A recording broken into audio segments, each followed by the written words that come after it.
So one of the cars that we're really getting a lot of pressure on getting wrapped up because it's taken too long is a 1970 GTX. This car is 446 barrel in EK2 orange. The funny history on this car is the guy's had it forever. He bought it from what we believe was the original owner. Somebody way back in the day decided they wanted a black GTX. So this car, when it came to me, was black all over. Somebody had blown black paint on it over that beautiful EK2. That's such a pretty color. I can't imagine putting black over the top of it, but you know, people did what they want. They made it their own car. If you go even weirder past that, this car is a factory 4-speed Super Track Pack A34 car. When it showed up, somebody had converted it to an automatic, including the console. Now, to put into perspective the rarity of this car, when you're talking about a 440 6-barrel 4-speed 70 GTX, 350. That's how many were made. You add to it that it's an A34 Super Track Pack. You add to it that it's EK2 orange console shift car, loaded with good stuff. That's a one-of-one car. When that car showed up, it looked like a complete 1970 GTX. We just had to go back through it, starting in the basement, and work our way all the way out to where we are now. It's already made it through the metal shop. Will was able to send it over to the mud room.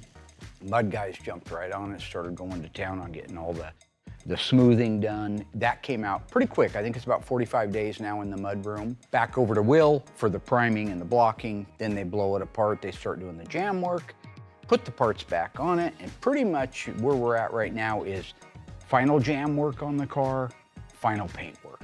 Okay, so this is our spray out card. This is the color that we did on the parts here. We're basically gonna go through coat after coat, kind of showing you how many coats it takes for coverage. And you basically just wanna get enough on here till we put a light behind it, it's completely covered. Because if you do anything less, your car is gonna be transparent, then you'll have to reshoot the whole car. Because we're only a Mopar shop, I've done probably 95% of the colors, so I know how many coats it takes. Years ago, when I first started doing this, I always sprayed the color out first, just to double check, but we've been doing it long enough now, I kind of know how many coats it's gonna take. This is just one coat. You know, it's a pretty transparent color. This is why it takes so many. And that's a good heavy, not heavy, but that's a good wet coat, and you can see right through it. So that's why I'm getting up there to 6, 7, 8 coats of coverage. All right, so that was coat number 6. We're getting there. You can still see it slightly. So maybe one more coat and we'll be there. So as you can see, that's pretty covered. That's 100% covered all the way around. You can't see through it at all. All 4 shades are covered. So at this point, I know I have coverage. It got the 7th coat. So at that point, we're ready to clear. Mopar's always been known for the color keyed interiors. Blue interior matches the blue body, or the green matches the green. They have white over different colors. My color, of course, is burnt orange, which is why you see everything laid out here. A lot of guys are chasing their tails out there trying to make these interiors perfect, make sure every single piece matches every other piece. Well, bad news, sports fan, they didn't. So I want to take a minute and show everybody what they really look like and what I'm going to do in my 70 Charger situation. If you go out back and you look at a couple of different cars, you'll see what I'm about to talk about. I have 2 Chargers outside. They're both burnt orange with burnt orange interiors. Look through there. Before it gets cleaned or anything else, just look through there.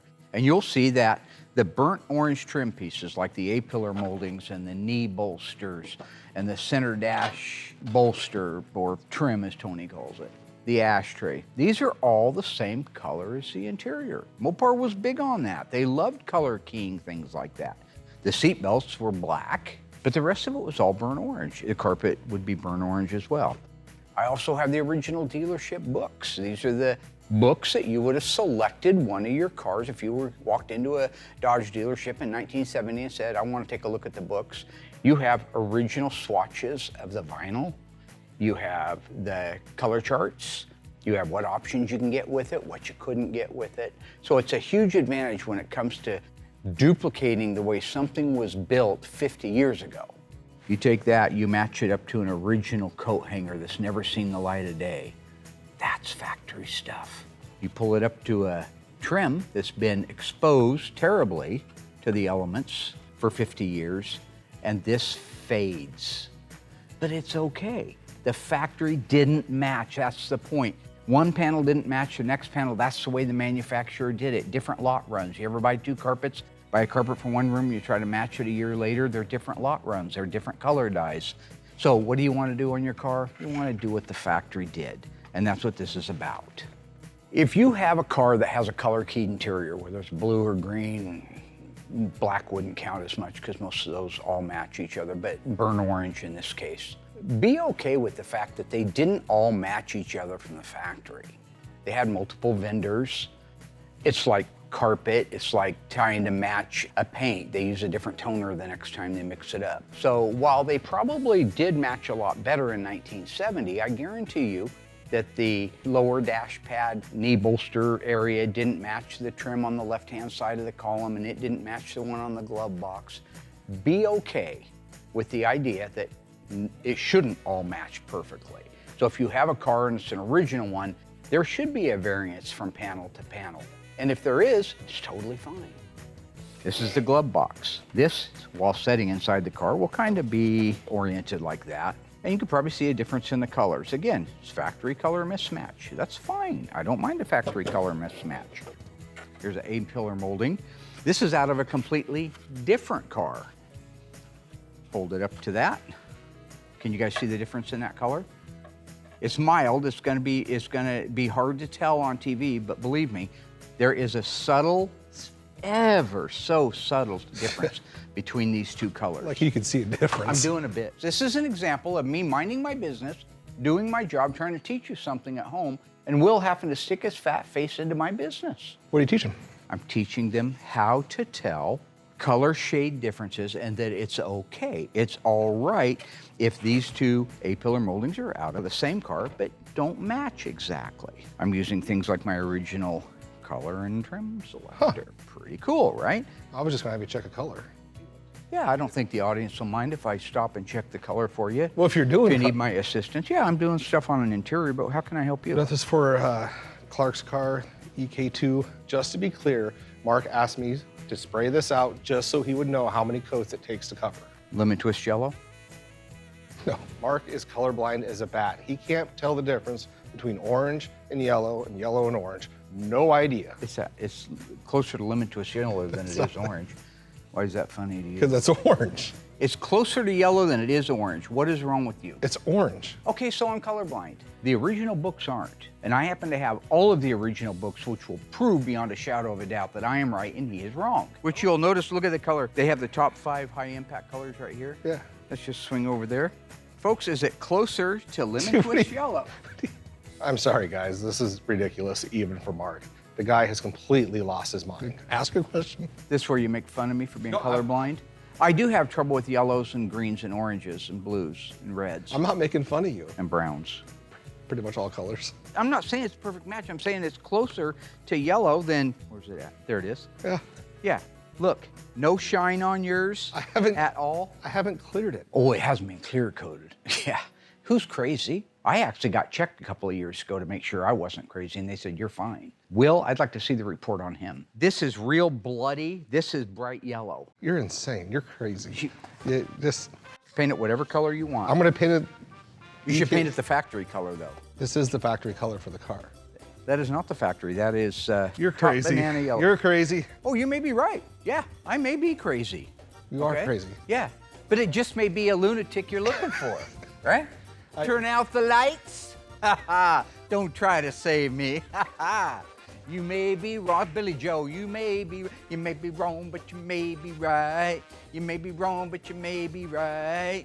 I don't know what the hell Billy Joel has to do with painting cars. I've seen all the Mark's Ridiculous over 30 years. This is a whole new level of losing his mind. He's ruined my whole rhythm. I don't even want to do it anymore. Point being, if the colors don't match each other, they don't match each other. Nobody cares. So after my dad got the color code dialed in for the 1970 GTX and the amount of coats I'm going to need, I'm getting ready to go in there and jam it.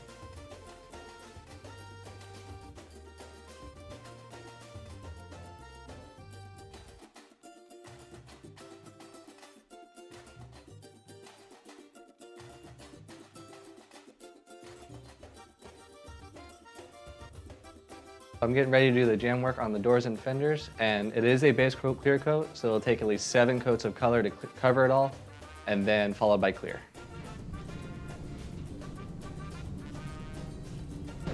After that, on the upper door frames, it'll go two-tone black.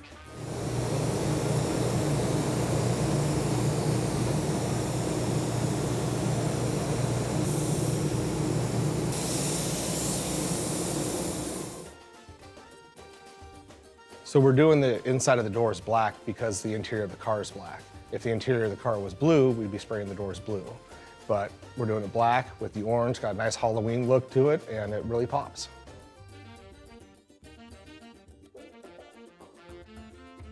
So when it comes to Brody spraying, he's doing such a great job. I have him doing a lot of the jam work now. And one of the most instant payoffs is when we do a two-tone on the door jam.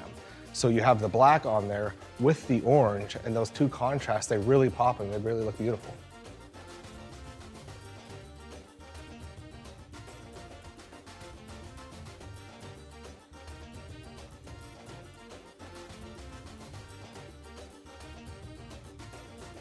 Once Brody finished all the jam work, which he did, and it came out great, at this point, we give it back to the body men so they can put the panels on it and we can get it ready for final paint.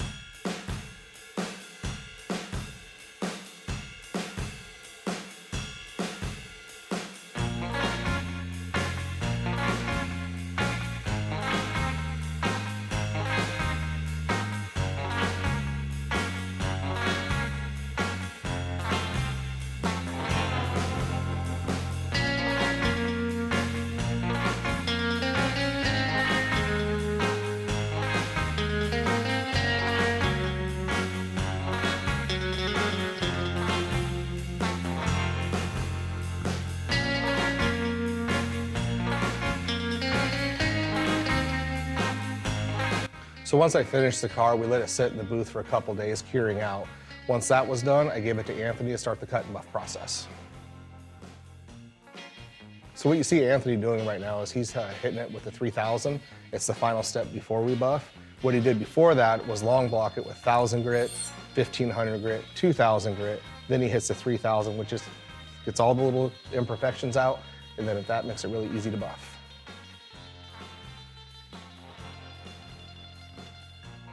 All right, Doug's getting the rest of the fasteners ready here. Just to give you a quick rundown one more time on the rear ends. A few things.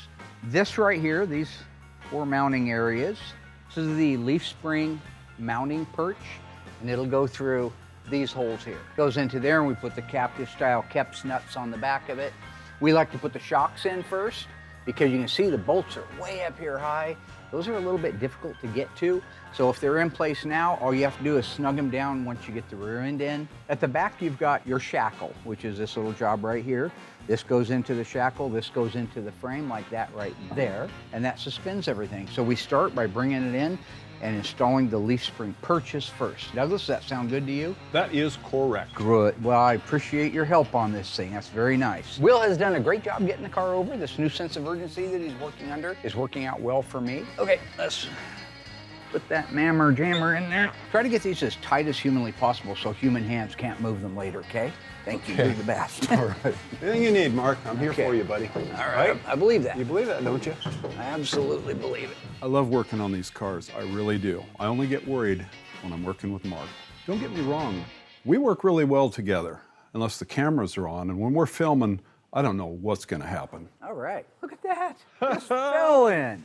That's the way it's supposed to be.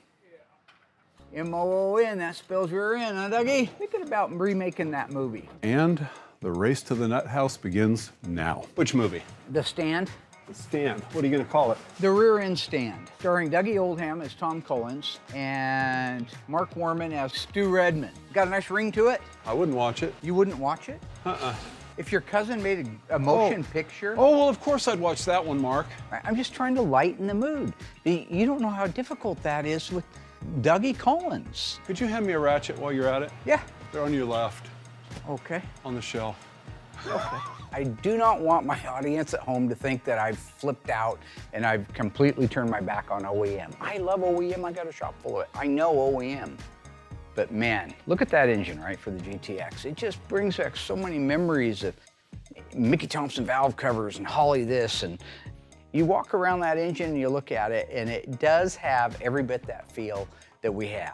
You guys see that little bolt right there? Yeah. Well, I was talking to the audience. This is an original bolt. right here with the end. You see we have restored it, put black phosphate on it. Got 2 of those, 2 more on the other side. This bolt goes up in this cavity right here and gets threaded in just like that. We'll have 1 in the front, 1 in the back, same thing on the other side. This bolt goes up through the K-member right here, pinches the K-member between the frame rail and the K-member itself, and that's the goal. That's the objective. That's our mission, should we decide to accept it. You decided to accept it, Doug? Yeah. Raise that mother biscuit up. Think she'll start, Arnie? Well, yeah, if you turn the key, it will. Oh. Hey. Okay, go ahead and go up about 3 feet. Shift it to your right 1 inch. Another inch. Okay, go straight up. Go ahead and tip it forward. I'm going to line up the trajectory of that rail. Okay, that's it right there. Go straight up. So installing the drivetrain is very intense. It's a close fit between the engine and the inner fenders and the firewall. I've learned that in this particular formula, it's better if I am on the ground watching and guiding, and Doug runs the controls on the forklift. Shift it that way 1/8 of an inch. 1/8 of an inch? I'm on a 20,000-pound forklift with 7-foot forks. How am I supposed to know what 1/8 of an inch looks like from here? Oh my God, that wasn't 1/8 of an inch. My God, that was not 1/8. MOO spells 1/8 of an inch. Go back that way, 1/8 of an inch. Poquito, poquito. Okay, straight up. Okay, keep going. Back up 1 inch, a real 1 inch. That was not 1 inch. Here we go, going up 1 inch. I didn't say go up 1 inch, I said go up. Oh, Just go up, go up. going up? Hang on. Come forward That way? 5/16 of an inch. How would I know what 5/16 of an inch is like this? He's lost his mind. That was 7:30 seconds. I'm just kidding. I thought this was easy. Go ahead and come in just a hair more, another 7/30 seconds. Right there. Now. That was a bigger fraction. Back up a cube. Beautiful, beautiful, beautiful job. You like that?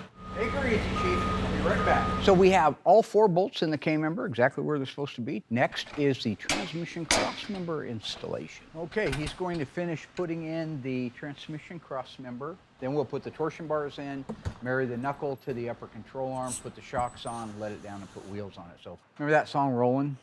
Rolling, rolling, rolling. Keep them doggies rolling. Doggies? Rawhide. That's Mr. Roboto. Domo arigato, Mr. Roboto. Domo arigato, Mr. Roboto. Domo, Domo, domo, domo. domo. It's only 2 domos, dude. I don't care. On time and on schedule. This one-of-one 1970 GTX 446 barrel is complete, on its way into assembly, and then back on the road. Hello ghouls, Mark Warman here, the Ice Tray from Graveyard Carz. If you enjoyed this video, be sure to like it, drop a comment down below, and subscribe to our channel. We have fantastic stuff coming up, and some of it you've never seen before. I gotta go insult people. Hey Alice!